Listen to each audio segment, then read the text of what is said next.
Good evening, ladies and gentlemen, and welcome to another episode of Jim Ruel's Nerdtastic Show.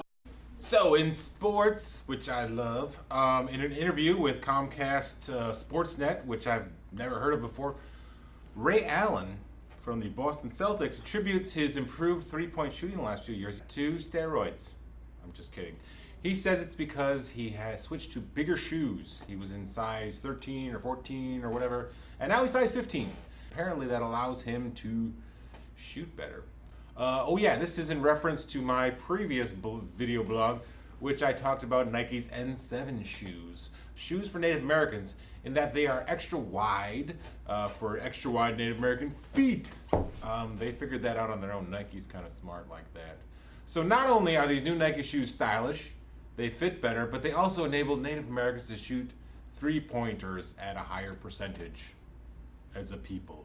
So this story caught my eye. A cylinder landed in a small town in Siberia, and people are wondering what the heck this is. Did it come from space? Is it part of a booster rocket for a ballistic missile or something? And the official word from the Russian Space Agency is So nobody knows exactly what this is, but this brings us to the point of space junk.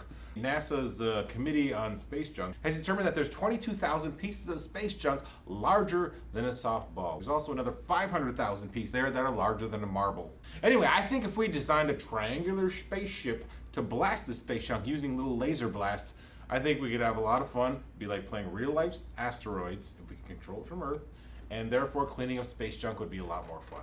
The reason I bring this up, one of the reasons I bring this up, is I recently stopped by UCLA to talk to the students there.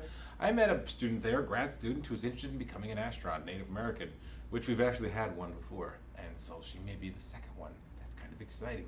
But it also leads us to the obvious joke of a Native American astronaut crying when they see all the space junk that's up there. Murr. I think y'all remember that old commercial with the Indian that was crying. So what's my take on all of this? A lot of space junk up there.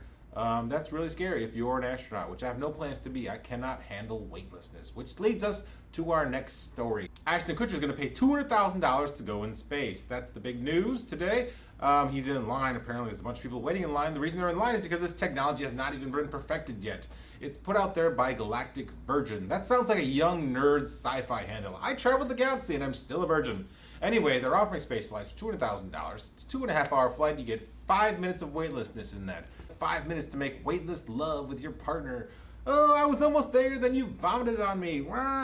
Hey, what the hell? If you have the money, why not blow $200,000 for the privilege to throw up on a bunch of other rich people? So how do I feel about this? I'm kind of annoyed. Not that I can handle space.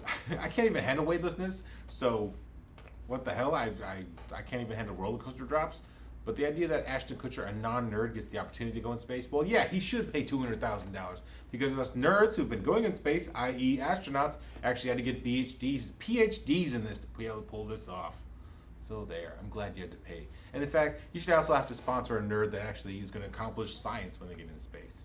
So what's the big deal today? Hunger Games was just released. Dude, I can't believe she died.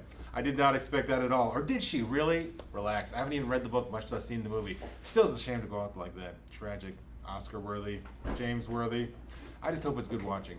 It's been a while since I've seen an overhyped blockbuster movie that didn't blow chunks, so my expectations are kind of low. I can't wait for Dictator. Scripted Sacha Baron Cohen.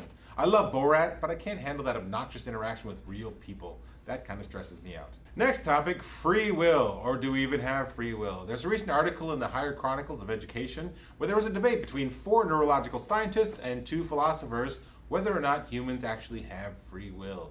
Surprise, surprise, the neurological scientists said we do not. The philosophers said we do. And they were all excited just because people actually wanted to talk to them. In fact, I'm pretty sure the neuroscientists are scared of sunlight, so it was nice for them to be out and about and be popular. The conclusion of the neuroscientists, this is their argument, that our brains are simply biochemical computers and decisions are in fact foregone conclusions based on genes, experiences, blah, blah, blah. And this all happens at the molecular level, so there's in fact no choice made at all. This is just the way it plays out. Philosophers in the debate took the other turn. They said, no, this is poppycock. We are not in fact computers. It's just a technical rephrasing of our thought processes, which do in fact involve conscious decision making. If our brains are just computer programs, could I get a reset? I think my soul is constipated.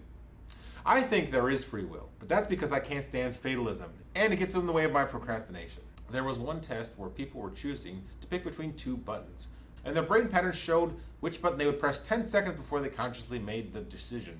That sounds like no free will. However, this is only correct 60% of the time. More importantly, how does drinking affect free will?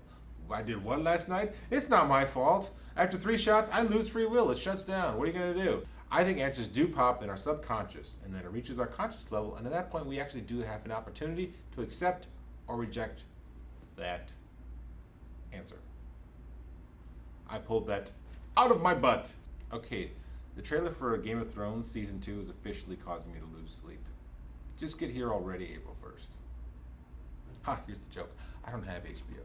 Maybe I should get it. Maybe I already have it. I really should get it. I have more important things to spend my money on, like Anime Studio Pro. This is an animation software package that I bought earlier this week, which should be arriving sometime next week. And this will allow me to make exciting, fancy intros to my future video blogs. So look forward to that. All right, folks, goodbye to sleep, because I am no longer going to sleep, because my understanding is animation requires quite a bit of time, and I only have 3 jobs, thank God. So have a good night, and take it easy.